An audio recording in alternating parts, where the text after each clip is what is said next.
The Bridge of Fates. The sun dipped low over the horizon, painting the city in hues of amber and crimson. The faint hum of rush-hour traffic filled the air as throngs of people crossed the old suspension bridge, their footsteps echoing against the steel beams.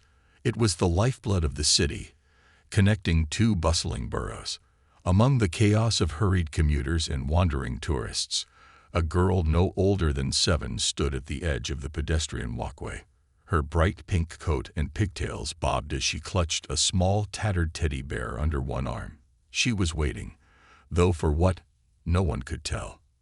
Lila Thompson was a child of sharp observation, her young mind piecing together the patterns of the world with remarkable clarity. She watched as people bustled by, each face telling a story of their own. Some weary, some joyful, others closed off. Her mother often said she had the eyes of her father, David, who used to see the good in people even when they didn't see it themselves. Her father had been gone 2 years now, but Lila often felt his presence in moments like these, standing on the bridge where he had last been. As the crowd moved around her, Lila noticed a man standing by the railing, dressed sharply in an expensive suit that seemed out of place in this setting. He was tall, with neatly combed hair and an air of importance about him. His name was Elliot Grayson, though she did not know that yet. To Lila, he was simply the man with sad eyes.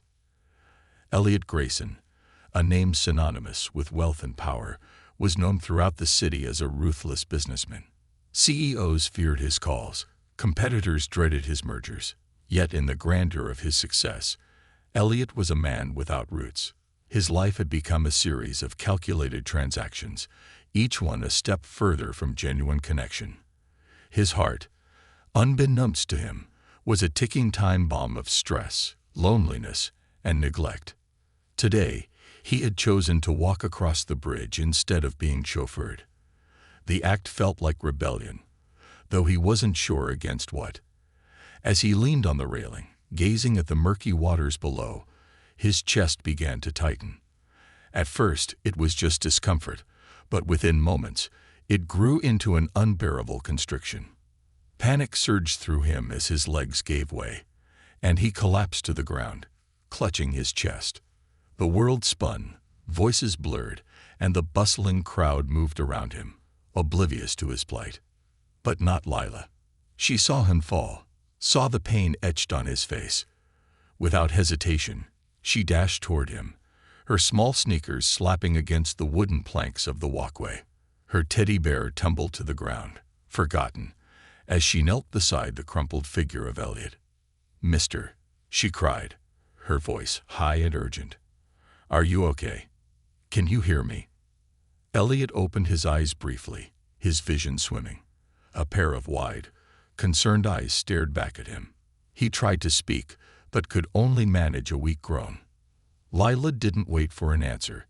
She stood up, her tiny frame filled with a determination that belied her age. "Help," she shouted, her voice cutting through the noise of the crowd. "This man is sick. Someone, please help." For a moment, no one stopped. The bridge was full of people lost in their own worlds. But Lila's persistence paid off. A jogger paused, then another passerby. Soon, a small group formed around Elliot, and someone called for an ambulance. As the sirens wailed in the distance, Lila knelt back beside Elliot, taking his hand in her small one. "Don't worry, mister," she said softly, her voice steady despite the chaos around her. "The doctors will fix you. My daddy always said people just need someone to care about them." Elliot's chest heaved as he struggled for air, but her words reached him, cutting through the fog of pain and fear. He felt the warmth of her hand and the sincerity of her gaze. In that moment, the man who had built walls around his heart felt them begin to crack, ever so slightly. The paramedics arrived, their efficiency turning the chaotic scene into an organized flurry of activity. They worked quickly, stabilizing Elliot and preparing him for transport. As they loaded him onto the stretcher, his gaze found Lila one last time. She waved at him, her small hand a beacon of hope. He wanted to say something, to thank her, to promise he would remember. but the words eluded him as the ambulance doors closed. For Lila, the moment was over as quickly as it had begun. She picked up her teddy bear, now a little worse for wear, and watched as the ambulance sped away, its sirens fading into the distance. She didn't know the man's name or where he came from, but she hoped he would be okay. What Lila didn't realize was that she had not only saved a man's life that day, but had also set in motion a series of events that would change both their lives forever. The echoes of kindness. The hospital room was quiet except for the rhythmic beeping of the heart monitor. Elliot Grayson stirred, his eyes fluttering open to the sterile white ceiling above. He blinked, the fog of anesthesia still clinging to his senses. A dull ache radiated from his chest, a reminder of how close he had come to the edge. "Mr. Grayson." A soft voice broke the silence. Dr. Laura Benson, a middle-aged woman with a calm demeanor and kind eyes, approached his bedside. "You're awake. How are you feeling?" Elliot's throat was dry, his voice barely above a whisper. What happened?" "You suffered a heart attack," Dr. Benson explained, her tone steady but not unkind. "A severe one. You're very lucky. If it hadn't been for a young girl who alerted bystanders and paramedics, things could have been much worse." Elliot frowned, trying to piece together the fragmented memories. The bridge, the pain, the little girl's face. A girl. Dr. Benson nodded. "Her name is Lila Thompson. She stayed with you until help arrived. From what I've been told, she showed remarkable bravery." The name lingered in Elliot's mind. Lila Thompson, a child who had saved his life. It was a concept so foreign to him that he struggled to grasp its weight. His world had always been one of numbers, profits, and power plays. The simplicity of her act felt like an anomaly in the ruthless calculus of his existence. Dr. Benson continued, "You're stable now, but your recovery will take time. Physically, you'll need rest and rehabilitation. Emotionally," she hesitated, choosing her words carefully, "you might find this experience prompts some reflection." Reflection. The word tasted bitter to Elliot. He had spent years avoiding it, burying himself in work to escape the emptiness he refused to acknowledge. But as the doctor left him to rest, the echoes of Lila's voice began to seep into his thoughts. "The doctors will fix you. My daddy always said people just need someone to care about them." The next day, Elliot's assistant, Mark Davis, arrived at the hospital with his usual efficiency. Mark was a man who thrived on precision, his tablet always in hand, and his demeanor as polished as the cufflinks he wore. "Mr. Grayson," Mark greeted, his voice professional. "Good to see you recovering.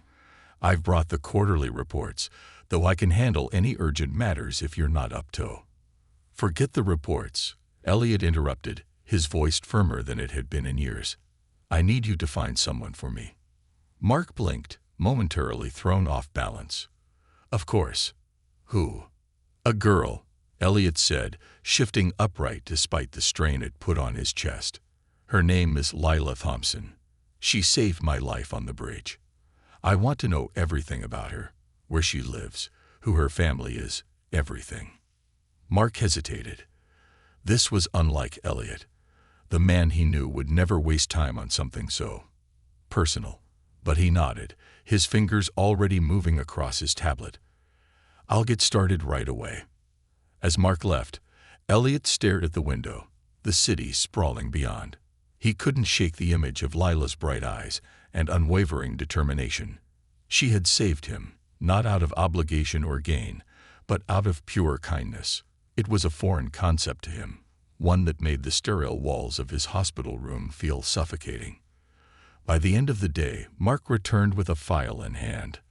"Lila Thompson, 7 years old," he began, handing the document to Elliot. "She lives with her mother, Hannah, in a small apartment in Queens. Her father passed away 2 years ago." Elliot's chest tightened as he read through the details. Lila's father, David Thompson, had died trying to save a teenager on the very bridge where Elliot had collapsed. The parallel struck him like a blow. David had sacrificed his life for a stranger, And now his daughter had saved Elliot in a moment of desperation. Mark continued, "They're not well off. Her mother works as a receptionist at a local clinic. From what I could gather, they're struggling to make ends meet." Elliot's gaze lingered on a photograph included in the file. Lila stood with her mother in front of a modest brick building, her smile radiant despite the worn clothes she wore. Her mother, Hannah, looked tired but composed, her protective arm around her daughter a clear testament to her love. "I want to meet them," Elliot said abruptly, closing the file. Mark's eyebrows rose in surprise. "Meet them? Sir, are you sure that's wise? They might see it as—" "I don't care how they see it," Elliot snapped, his voice sharper than intended. He softened slightly, glancing at the photo again. "I need to thank her. Properly." 2 days later, Elliot stood outside a weathered apartment building in Queens. The contrast of his penthouse was staggering. The bricks were chipped, the paint peeling. Children played in the courtyard, their laughter echoing against the walls. For a moment, Elliot hesitated. What was he doing here? He, the untouchable CEO, standing in a place so far removed from his world. But then he saw her. Lila bounded out of the building, her pink coat trailing behind her, a small backpack slung over one shoulder. She stopped short when she saw him, her eyes widening in recognition. "Mr. Grayson," she exclaimed, her voice filled with unfiltered joy. Elliot was taken aback by the warmth in her greeting. He had expected hesitation, perhaps fear, but not this. "Hello, Lila," he said, his tone softer than he intended. Lila ran back inside, shouting, "Mommy, Mommy, the man from the bridge is here." A moment later, a woman appeared at the door, her expression cautious. Hannah Thompson was striking, not in a glamorous way, but in the quiet strength she carried. She held Lila close as she approached. "Mr. Grayson," she said, her tone polite but guarded. "What brings you here?" "I wanted to thank your daughter," Elliot replied, his voice earnest. "She saved my life." Hannah's expression softened slightly, but her guard remained up. "She told me what happened. We're glad you're okay." Elliot pulled an envelope from his coat, extending it toward her. "This is for her, for both of you. It's a token of my gratitude." Hannah took the envelope hesitantly, her brow furrowing as she opened it. Her eyes widened at the amount on the check inside. "Mr. Grayson, this is too much." "It's the least I can do," Elliot insisted. "Your daughter." "I don't want money," Lila interrupted, her small voice cutting through the conversation. She stepped forward, looking up at Elliot with those piercing eyes that seemed to see right through him. "Can you spend a day with me instead? Like a friend?" The simplicity of her request left Elliot speechless. He, a man who could buy anything he wanted, was being asked for something money couldn't purchase. For a moment, he didn't know how to respond. Hannah looked between them, her protective instincts flaring. "Lila, honey, Mr. Grayson is a busy man. I'll do it," Elliot said suddenly, his voice firm. Both mother and daughter looked at him in surprise. "Really?" Lila beamed, her face lighting up with pure joy. Elliot nodded, feeling something stir within him, a longing he couldn't quite name. "Really?" Hannah crossed her arms, her expression shifting from surprise to measured skepticism. "Mr. Grayson, while I appreciate your generosity and your willingness to indulge my daughter's request, I have to ask, why?" The question caught Elliot off guard. For a moment, he faltered. Why indeed? He could have simply mailed the check, made a charitable donation in their name, and moved on with his life. Yet here he stood, outside a modest apartment, agreeing to spend a day with a 7-year-old girl he barely knew. Elliot shifted his weight awkwardly. "Because," he began, his voice quieter now, "she reminded me of something I forgot a long time ago. Something I need to remember." Hannah's eyes softened at his words, though her wariness didn't entirely fade. She glanced down at Lila, who was bouncing on her toes, clutching her teddy bear with excitement. "All right." Hannah said slowly, "but on one condition. Wherever you go, I'll be there too." Elliot nodded, understanding her need for caution. Fair enough. The next morning, Elliot found himself in front of the Thompsons' apartment building once more, dressed in casual clothes that felt foreign against his usual uniform of tailored suits. He checked his watch nervously, the seconds ticking away in the quiet street. The door opened, and Lila bolted out, her pigtails bouncing. She was dressed in a bright yellow sweater and a pair of jeans with patches on the knees. Her small hand clutched her mother's, who followed at a slower pace, her protective demeanor as unyielding as ever. "Hi, Mr. Grayson," Lila chirped, beaming up at him. "I've been waiting all morning." Elliot smiled faintly, her enthusiasm a stark contrast to his own nervousness. "Good morning, Lila. And Mrs. Thompson." "Hannah," she corrected. "Let's keep this simple." Elliot inclined his head. "Hannah, then." "So where are we going?" Lila asked, practically vibrating with excitement. Elliot hesitated. He had prepared an itinerary, a list of carefully planned activities to fill their day. A private tour of the zoo, reservations at a high-end restaurant, and tickets to a children's play. But now, standing in front of her, he realized none of it felt right. "Why don't you decide?" he said finally. Lila's eyes widened in surprise. "Really? Anything?" Elliot nodded. "Anything." The little girl's face lit up. "Can we go to the park? And then get ice cream? There's this place with the best flavors, and sometimes Mrs. Rodriguez at the flower shop lets me pick out a flower." Elliot glanced at Hannah, who shrugged. "If that's what she wants." Their first stop was the neighborhood park, a modest space with rusting swings, a slide, and a few scattered benches. Children ran in every direction, their laughter filling the crisp morning air. Lila grabbed Elliot's hand, tugging him toward the playground. "Come on," she urged. Hannah stayed behind, settling onto a bench with a watchful eye. Elliot found himself standing awkwardly in the middle of the playground, surrounded by a sea of children. Lila, undeterred by his unease, led him to the swings. "Push me," she demanded, hopping onto the seat. Elliot hesitated. It had been decades since he'd set foot in a playground, let alone pushed a child on a swing. But Lila's expectant gaze left him no choice. He stepped behind her, giving the swing a tentative push. "Higher," she squealed. Gradually, Elliot grew more confident, his movements smoother, his swings stronger. Lila's laughter rang out, clear and bright, drawing the attention of other parents. For a brief moment, Elliot forgot about the spreadsheets, the boardrooms, and the relentless grind of his empire. Here, in the heart of this tiny park, he felt something he hadn't felt in years: joy. After the park, they made their way to the ice cream shop Lila had mentioned. It was a small, family-run business, its neon sign flickering faintly in the window.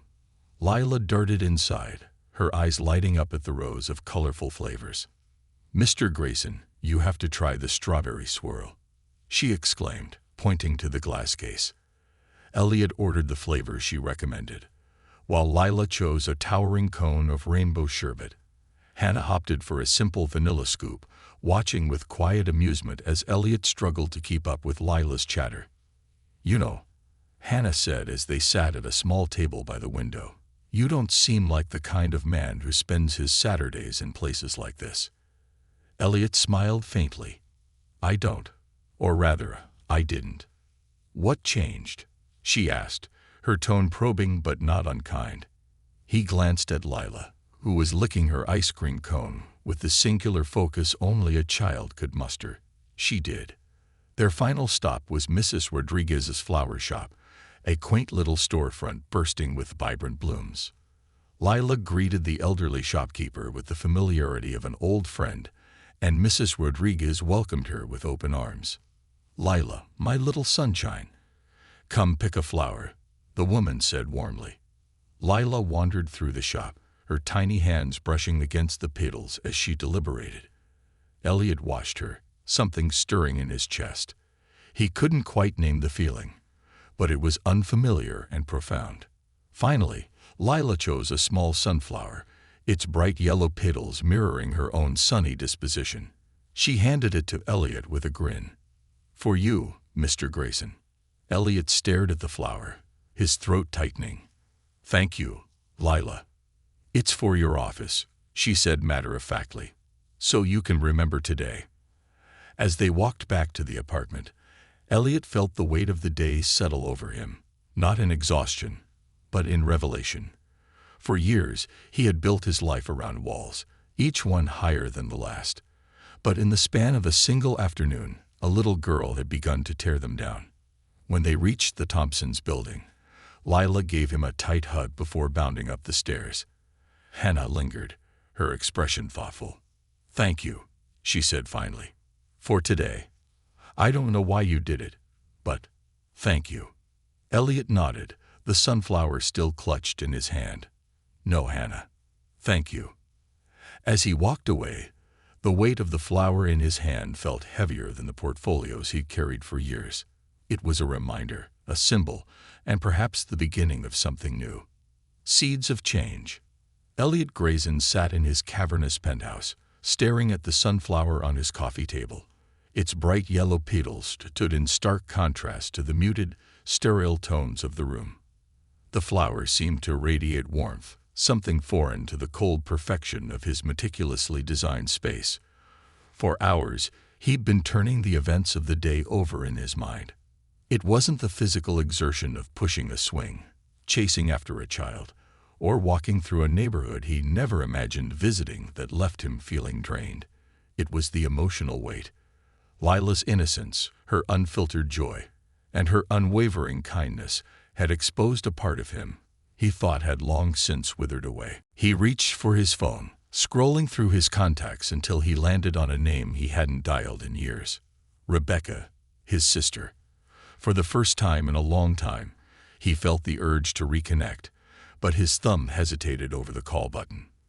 The last conversation they'd had replayed in his mind. Her frustration at his distance, his curt dismissal of her attempts to bridge the gap. Elliot sighed, setting the phone down. The truth was, he didn't know how to fix the chasms he created. Lila had shown him what connection looked like, but it still felt like a foreign language he was struggling to relearn. The next day, Elliot arrived at his office early, as he always did.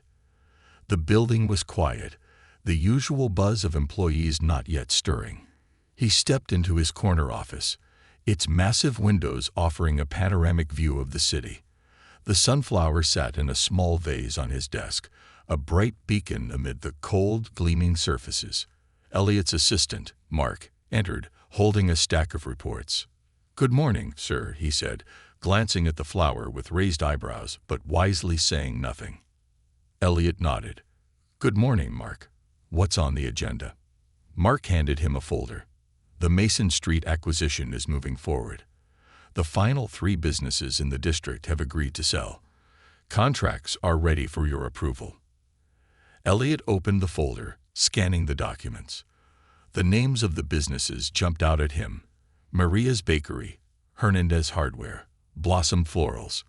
He paused, his pen hovering over the signature line. "Blossom Florals," he said, his voice quieter now. "That's a flower shop." "Yes, sir," Mark replied, his tone brisk.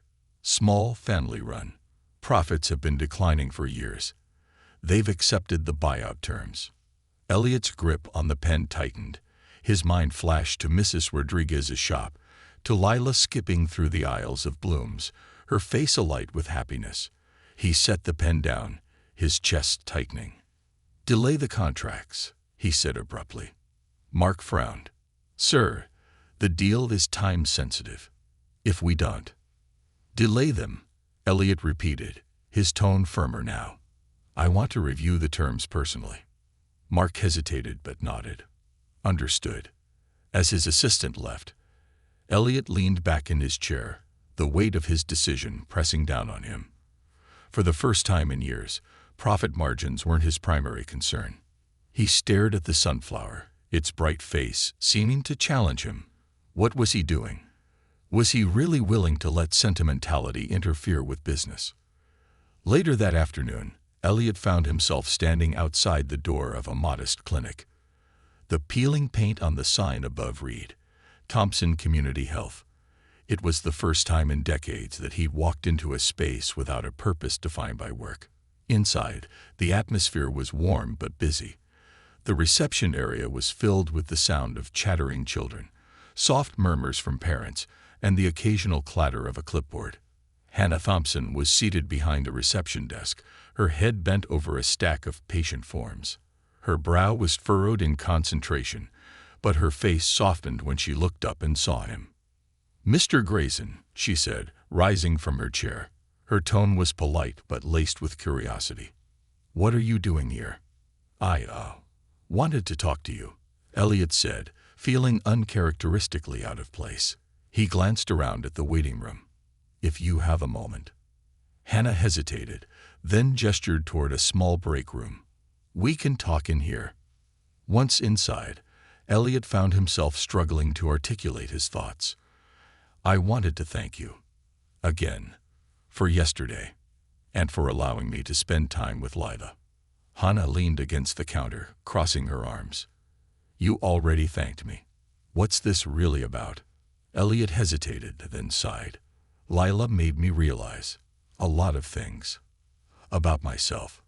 About the way I've lived my life." He paused, his gaze dropping to the table. "I've been so focused on success, on building my empire, that I forgot what it meant to connect with people. Yesterday reminded me of what I've been missing." Hannah's expression softened, but she said nothing, waiting for him to continue. "I don't know how to fix the mess I've made of my personal life," Elliot admitted, "but I want to start somewhere. I want to help you and Lila. Not just financially, but in whatever way I can." Hannah studied him, her protective instincts clearly still at play.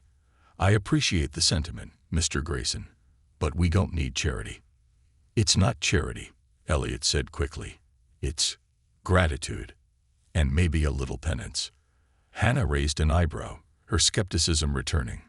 "Penance. For the years I spent being a selfish, blind fool," Elliot admitted, a faint smile tugging at his lips. "Lila did more than save my life. She gave me a reason to change it." Over the next few weeks, Elliot began to make small changes. He scheduled fewer meetings, delegated more responsibilities, and started spending time outside his penthouse. He visited Lila and Hannah often, joining them for walks in the park, meals at their favorite diners, and even quiet evenings at their apartment, where Lila insisted he color with her. At work, his newfound perspective began to ripple through the company. He reopened discussions on charitable initiatives, surprising his board of directors. He revisited the Mason Street acquisition, personally meeting with the owners of the small businesses to find solutions that wouldn't displace them entirely. Word of his transformation spread quickly. Some employees were skeptical, others hopeful. For Elliot, it wasn't about perception. It was about living up to the expectations of a 7-year-old girl who believed he could be better. One evening, as he sat on the floor of the Thompsons' living room, helping Lila assemble a jigsaw puzzle, she looked up at him with her big, curious eyes. "Mr. Grayson," she said, her voice serious, "are you happy now?" The question caught him off guard. He thought about it for a moment, then smiled. "I'm getting there, Lila. Thanks to you."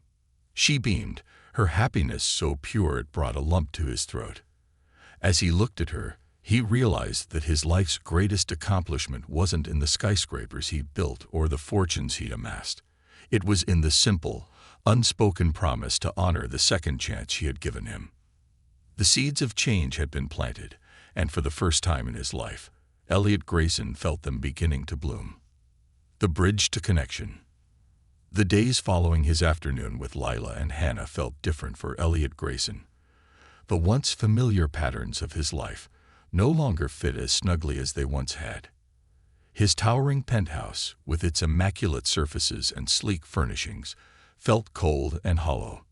The accolades lining his office walls seemed to mock him with their hollow triumphs.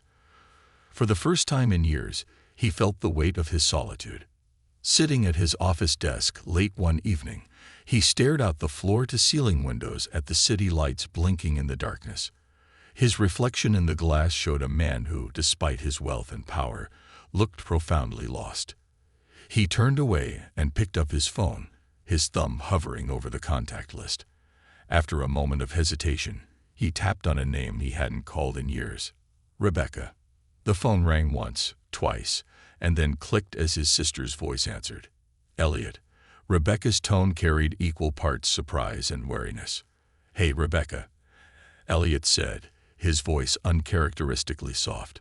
I know it's been a while." Rebecca's pause spoke volumes. "It has," she replied cautiously. "What's going on? Is everything okay?" "I'm fine," he said quickly, though he wasn't entirely sure it was true.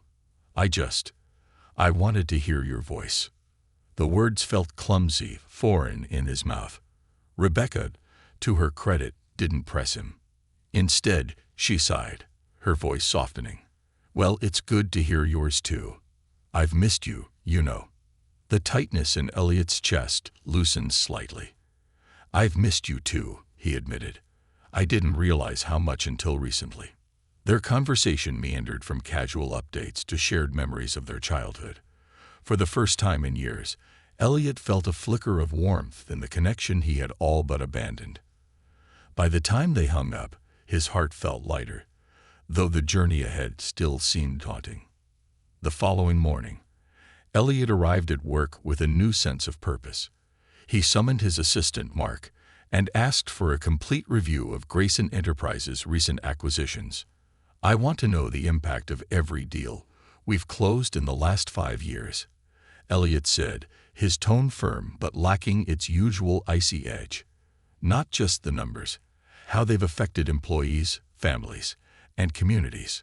Mark blinked, clearly taken aback. "Sir, that's an unusual request." "Are you sure?" "Very sure," Elliot replied. "I'll also need a meeting scheduled with our charitable initiatives team. It's time we started doing more." Mark nodded, though his expression remained skeptical. "I'll get right on it." As the day unfolded, Elliot found himself questioning decisions he had once made without a second thought. The Mason Street acquisition lingered at the forefront of his mind, particularly the small businesses it would displace. He thought of Mrs. Rodriguez's flower shop and the way her face lit up when Lila entered her store. The thought of erasing that joy with the stroke of a pen made his stomach churn. He decided to visit Mason Street himself. Leaving the confines of his office, he donned a simple coat and scarf and hailed a cab to the bustling neighborhood. As he stepped out onto the sidewalk, the energy of the street enveloped him. Vendors called out to passersby. The smell of freshly baked bread wafted from a nearby bakery, and children played tag on the corner. Elliot walked slowly, taking it all in. Each storefront told a story. A family-owned hardware store with shelves meticulously stocked. A bakery where an elderly couple worked side by side, their movements a seamless dance of familiarity. And finally, the flower shop. Blossom Florals. Inside, Mrs. Rodriguez was busy arranging a bouquet of lilies. When she looked up and saw Elliot, her expression shifted from curiosity to recognition. "You're Lila's friend," she said, her tone warm but slightly cautious. "Yes," Elliot said, stepping inside. The shop was small but bursting with life, the scent of fresh flowers mingling with the faint hum of an old radio playing classical music. "She mentioned your shop. I wanted to see it for myself." Mrs. Rodriguez beamed. "Lila is a little sunshine, isn't she? Always brings joy wherever she goes." Elliot nodded, the corners of his mouth twitching into a rare smile. "She does. Your shop is beautiful." "Thank you," Mrs. Rodriguez said, her hands deftly tying a ribbon around the bouquet. "It's been in my family for 3 generations. My parents started it when they first came to this city. It's not easy running a small business these days, but it's worth it. This place is more than just a store. It's home." Elliot's chest tightened, The weight of his decisions, the lives they touched, pressed down on him like never before. "What would you do," he asked carefully, "if you had to close it?" Mrs. Rodriguez paused, her hand stilling.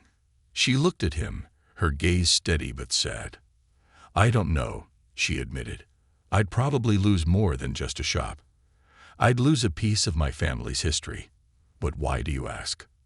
Elliot hesitated, then sighed. "Because I might be the reason you'd have to." Her brow furrowed in confusion, and Elliot explained. He told her about Grayson Enterprises' plans for Mason Street, the acquisition deals already in motion, and the impact it would have on her shop and others like it. He expected anger, but instead, Mrs. Rodriguez looked at him with a surprising mix of understanding and disappointment. "You're an honest man for coming here and telling me this," she said finally.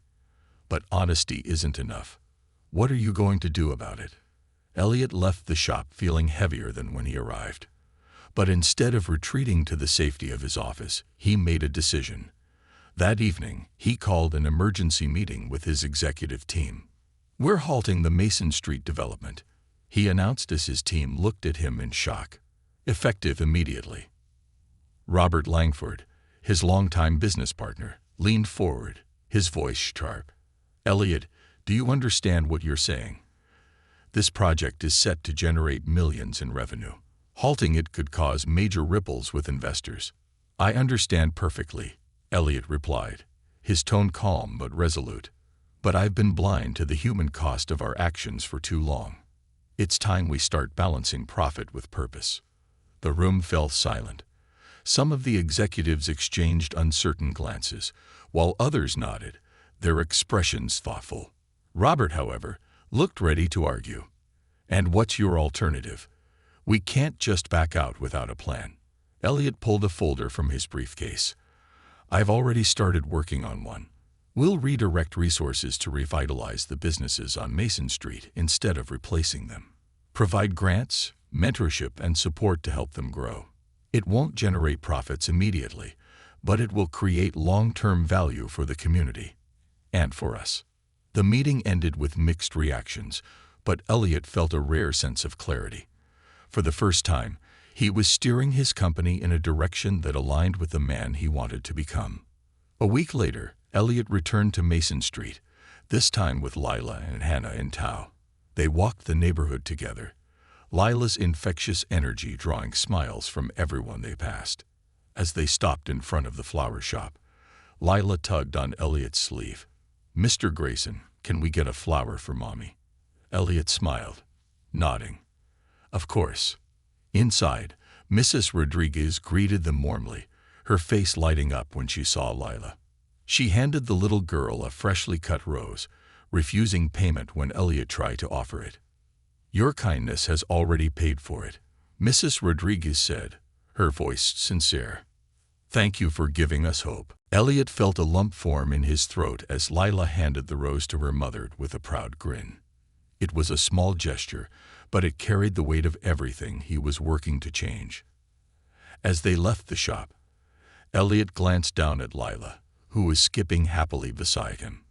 For the first time in his life, he felt something he hadn't experienced in years: connection. And in that connection, he found the beginnings of redemption.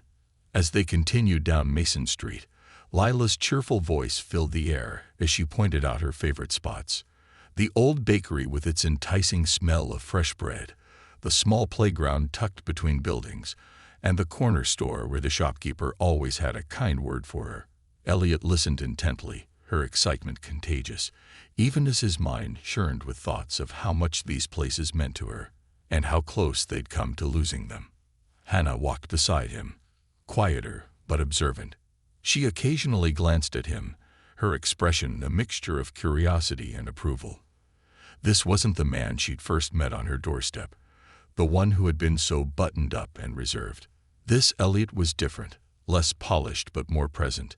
He didn't just exist in the space. He engaged with it, with her, with Lila. "You know," Hannah said as they paused outside the small hardware store, "I didn't expect you to follow through with everything you promised." Elliot turned to her, his expression sincere. I spent most of my life making promises to investors, board members, and clients. It's easy to keep those because there's always a measurable return. This, he gestured to the street around them. This is different. This is personal. Hannah studied him for a moment, then nodded. Well, it suits you. Later that evening, they returned to the Thompsons' apartment. Lila darted to her room, declaring she had a surprise to prepare, leaving Elliot and Hannah alone in the small but warm living room. Hannah poured them each a cup of tea and sat across from him. I have to admit, when you first showed up at my door, I didn't trust your intentions. Men like you, well, they don't usually step into lives like ours unless they're looking for something. Elliot met her gaze, his tone low. And what do you think now? I think you're still figuring out what you're looking for, she said, a small smile tugging at her lips. But you're doing it with good intentions, and that counts for something. Elliot nodded, her words hitting closer to home than she realized. I don't know if I'll ever make up for all the mistakes I've made, Hannah, but I'm trying. And for the first time, it feels like it's about more than just me. Before she could respond, Lila burst into the room, holding a piece of paper covered in colorful crayon drawings. She handed it to Elliot with a wide grin. It's for you. Elliot unfolded the paper to reveal a drawing of 3 stick figures, one tall, one medium, and one small. They were standing in front of a large, sunny building with flowers around it. Above them, Lila had written, "The Grayson Center." "What's this?" Elliot asked, his voice soft. "It's our new building," Lila exclaimed, climbing onto his lap to point at the details. "That's me, and Mommy, and you. And that's where all the kids can play and learn, and the grown-ups can do important stuff like you do." Elliot's throat tightened as he took in her innocent enthusiasm. The Grayson Center wasn't just a project to her. It was a dream, a vision of what her world could be. And for the first time, Elliot realized it wasn't just his legacy he was building. It was theirs. The following weeks were a blur of activity as Elliot threw himself into the development of the community center. He met with architects, planners, and community leaders, incorporating their feedback into the design. Hannah joined him at every meeting, her insight proving invaluable. She had a way of cutting through the noise, focusing on what really mattered. Lila, of course, was the project's unofficial ambassador.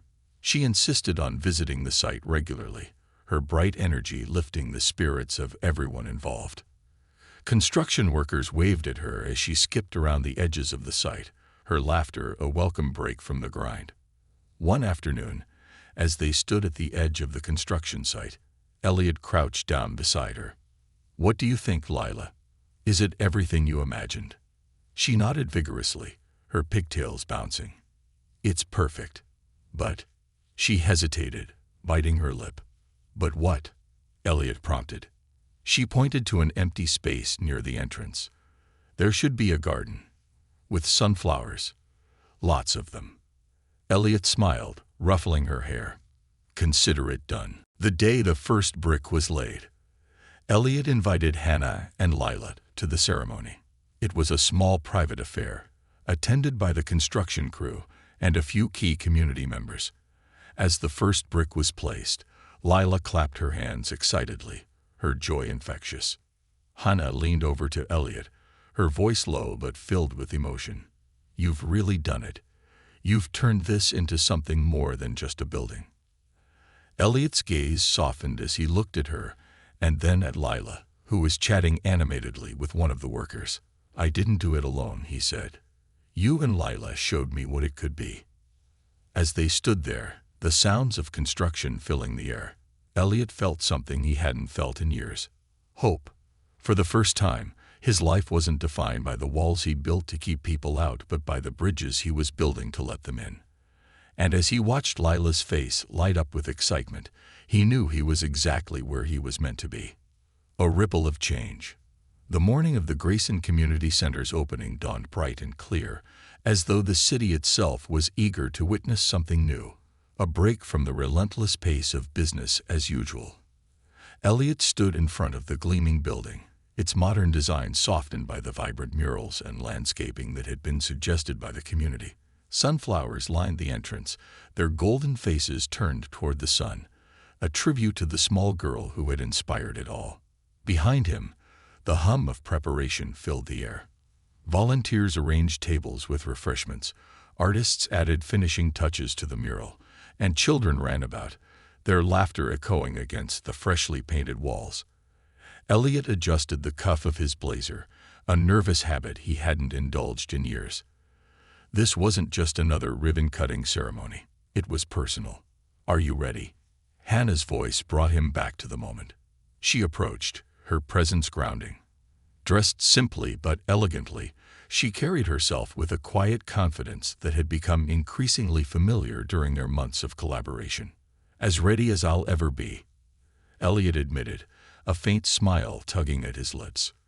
Hannah tilted her head, studying him. "You've faced down boardrooms of cutthroat executives. This should be easy." Elliot chuckled. "This feels bigger than all of that. More real." Hannah nodded, her gaze softening. "That's because it is."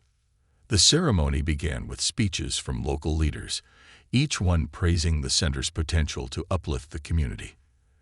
Elliot stood off to the side, listening as they spoke of hope, opportunity, and resilience. When it was his turn to take the stage, he hesitated for a moment, the weight of the moment pressing down on him. But then he caught sight of Lila in the front row, her pigtails bobbing as she waved enthusiastically. The sight steadied him, and he stepped up to the microphone. "I want to thank everyone who came here today," Elliot began, his voice carrying across the gathered crowd. "This center isn't just a building. It's a promise to listen, to support, and to grow together." He paused, scanning the faces before him. "I'll be honest, I didn't always understand what it meant to be part of a community. For a long time, I thought success was measured by what you could achieve on your own. But someone very special showed me that real success is about what you can achieve together." Elliot gestured toward Lila, who beamed with pride. "This center exists because of a little girl who reminded me of what truly matters: kindness, connection, and hope. It's my privilege to dedicate this space to her and to all of you." The crowd erupted into applause, but Elliot's focus was on Lila, who ran up to him as soon as he stepped off the stage. She threw her arms around his waist, her hug grounding him in a way nothing else could. "You did it, Mr. Grayson," she exclaimed, her face glowing. "No," Elliot said softly, kneeling to her level. "We did it." As the ribbon was cut and the doors to the center opened, the crowd spilled inside, exploring the classrooms, art studios, and recreation areas. Families gathered in the library, children played in the indoor gym, and local entrepreneurs chatted excitedly in the small business incubator space. The energy was infectious, and Elliot found himself smiling more than he had in years. Hannah walked beside him as they toured the facility. "It's incredible," she said, her voice filled with quiet pride. "You've created something that will outlive all of us." Elliot shook his head. "We created it. I couldn't have done this without you." Hannah smiled, her expression softening. "You give yourself too little credit. You've changed, Elliot, and not just for us. For yourself." He met her gaze, the sincerity in her words hitting him with unexpected force. "I had to," he admitted, "because the man I was before, he wasn't someone I wanted to be anymore." As the day wore on, Elliot found himself sitting in the garden area of the center, a small patch of greenery surrounded by sunflowers. Lila sat beside him, busy coloring in a sketchbook. "Do you think people will like the center?" she asked, glancing up at him. "I think they already do," Elliot replied. "And I think they'll love it even more as time goes on." Lila nodded thoughtfully, then held up her sketchbook.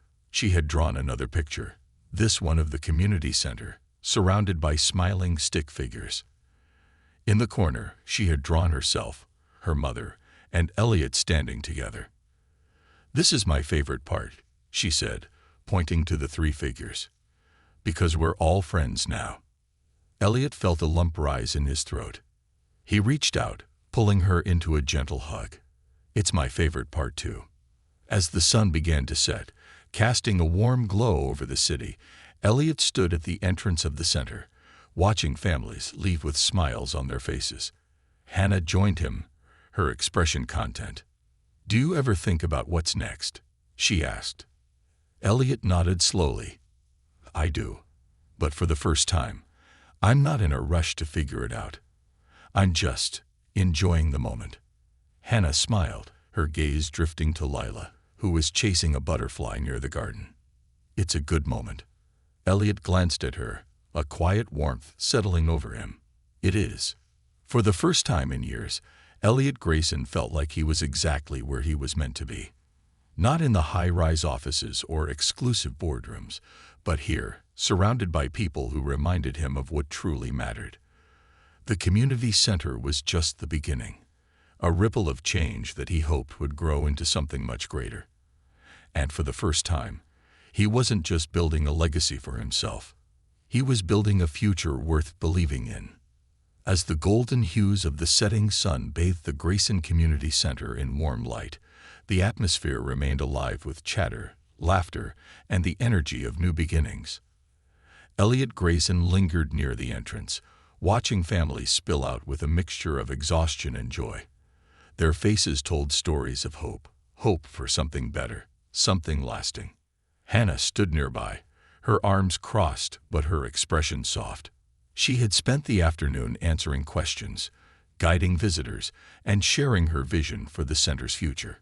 Even now, her energy seemed boundless. "You've been running around all day," Elliot said as he approached. "When's the last time you sat down?" Hannah laughed, brushing a strand of hair from her face. "When you're a single mom and a community advocate, sitting down is a luxury." "Well, luxury or not, you've earned it," Elliot said, gesturing to a nearby bench shaded by a grove of newly planted trees. "Come on." Hannah hesitated but eventually relented, taking the seat beside him. For a few moments, they sat in comfortable silence, watching Lila play tag with a group of children near the sunflower garden. "She loves it here," Hannah said, her voice filled with quiet pride. "I've never seen her this happy." Elliot followed her gaze. Lila's laughter rang out as she darted between the other children, her pigtails bouncing with every step. "She has a way of making everything brighter," he said. "This whole project started because of her." Hannah turned to him, her expression thoughtful. "You could have just written a check, built the center, slapped your name on it, and walked away. But you didn't. You stayed. Why?" Elliot exhaled, leaning back against the bench. "At first, it was guilt. Guilt for the way I'd lived my life, for all the people I hurt along the way. But as I spent more time here, with Lila, I realized it wasn't just about fixing the past. It was about building something for the future, something meaningful." Hannah studied him for a moment, then nodded. "You're a hard man to figure out, Elliot Grayson." "Good thing I'm still figuring myself out too," he said with a small smile. As dusk settled over the neighborhood, the event began winding down. Volunteers packed up tables and chairs, and families slowly made their way home. Lila returned to her mother's side, her cheeks flushed from running around. She held a small bouquet of sunflowers, a gift from Mrs. Rodriguez, who had spent the day teaching the children how to arrange flowers. "Look, Mommy," Lila said, holding up her bouquet.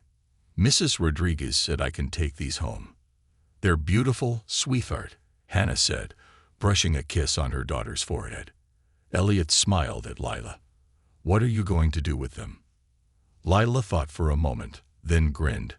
"Put them on the table so we can remember today." Her words struck Elliot in a way he hadn't anticipated. He looked at the sunflower garden, the murals, the families walking away with hope in their hearts, and he realized how far he had come from the man who once stood at the bridge, gasping for air and surrounded by indifference. Later that evening, after the crowd had dispersed and the lights of the community center dimmed, Elliot found himself standing alone in the sunflower garden. The quiet was soothing, a stark contrast to the chaos that had defined much of his life. He ran his fingers over one of the flower's petals, its texture soft but sturdy, and felt an odd sense of peace. Hannah's voice interrupted his thoughts. "There you are. I thought you'd left." Elliot turned to see her standing a few feet away, her coat pulled tight against the cool night air. "Just needed a moment," he said. "It's been a lot." She nodded, stepping closer. "It's a lot, but it's good. You've done something incredible here, Elliot." "We've done something incredible," he corrected. "I couldn't have done it without you." Hannah smiled, her eyes glinting in the moonlight. "Well, I couldn't have done it without Lila. She's the real visionary." Elliot laughed softly, his chest tightening with gratitude. "She's a special kid." "She is," Hannah agreed. "And you've been good for her, for both of us." The words hung between them, warm and sincere. Elliot met her gaze, his usual composure giving way to a rare vulnerability. "You've been good for me too," he said quietly. "You and Lila both. I don't know what my life would look like now if I hadn't met you." Hannah hesitated, then placed a hand on his arm. "You're building a better life, Elliot, for all of us." They stood there for a moment longer, the night settling around them like a gentle blanket. In the distance, the city buzzed with its usual energy, but here, in the quiet of the garden, Elliot felt like he was exactly where he was meant to be. When he finally returned to his penthouse that night, it no longer felt as cold or empty as it once had. The sunflower Lila had given him months ago still sat on his desk, its petals long since dried but its presence no less meaningful. Elliot picked up the flower, holding it carefully. It wasn't just a reminder of the past, it was a symbol of the life he was creating. A life filled with purpose, connection, and hope. And for the first time in years, Elliot Grayson smiled, not as the man he had been, but as the man he was becoming. The heart of change.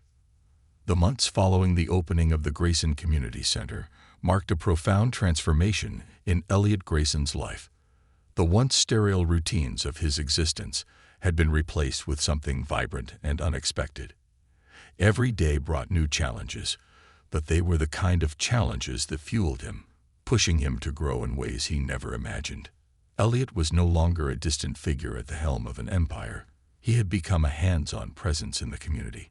He spent his mornings reviewing architectural plans for new projects and his afternoons mentoring small business owners. Evenings often found him at the center itself, mingling with families, brainstorming with staff, or simply sitting in the sunflower garden while Lila and her friends played nearby. One crisp autumn morning, Elliot arrived at the center to find Lila waiting for him at the entrance, bundled in a bright red coat. She waved enthusiastically, a grin splitting her face. "Mr. Grayson, you're late," she teased, her voice carrying across the courtyard. Elliot checked his watch, laughing as he approached. 5 minutes isn't late, young lady. I call it fashionable. Mommy says you're always supposed to be on time," Lila quipped, crossing her arms in mock seriousness. Hannah appeared behind her, holding a clipboard and wearing a faintly amused expression. "She's not wrong," she said, her eyes twinkling. Elliot shook his head, chuckling.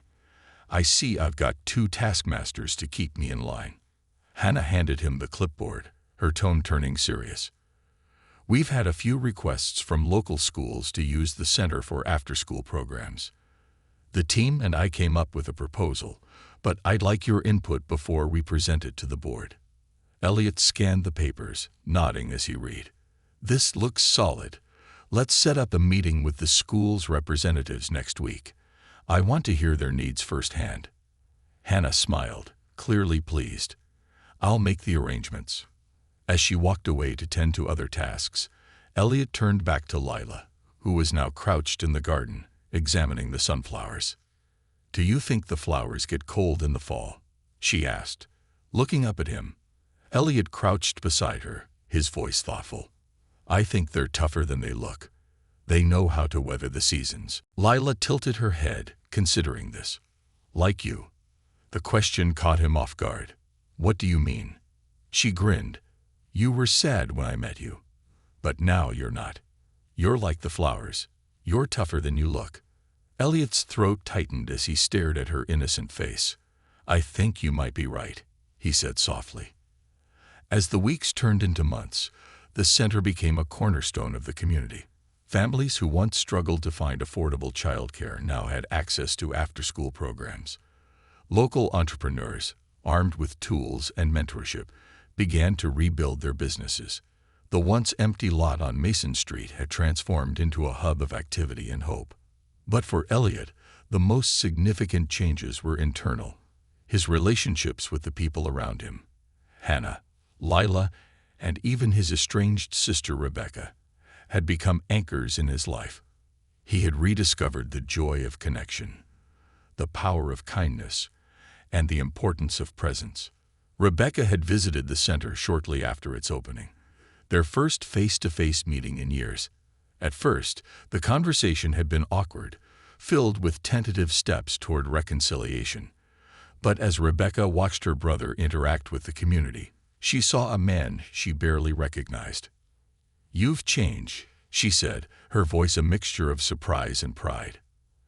Elliot nodded, his expression earnest. I'm trying to. Rebecca smiled, hugging him tightly. You're doing more than trying, Elliot. You're succeeding. One chilly evening, Elliot found himself sitting in the center's library, watching as Hannah read a story to a group of children. Her voice was warm and engaging, drawing the kids into the tale with every word. Lila sat at her feet, her head resting on her mother's knee, completely enraptured. As Elliot observed the scene, a deep sense of peace settled over him. This moment, this life, was what he had been searching for, even when he didn't know it. The man who once measured his worth by the size of his bank account now found value in the laughter of children, the warmth of a shared meal, and the satisfaction of building something meaningful. After the story ended, Lila ran over to him, her cheeks pink from excitement. Mr. Grayson, can you tell us a story next time? Elliot raised an eyebrow. Me? A storyteller? I don't know about that. Please, Lila pleaded, her eyes wide. He sighed dramatically, pretending to think it over. All right, but only if you promise not to laugh at my storytelling skills. Lila giggled. Deal. As the night drew to a close, Elliot walked Hannah and Lila to their car. The crisp air carried the faint scent of fallen leaves, and the stars were bright against the dark sky. Thank you, Hannah said softly as she buckled Lila into her seat. For what? Elliot asked, his breath visible in the cold air. For everything, she replied, her voice steady. For the center, for Lila, for being here. Elliot met her gaze, his own filled with sincerity. You and Lila gave me a reason to change, Hannah. I should be thanking you. Hannah smiled, her expression warm.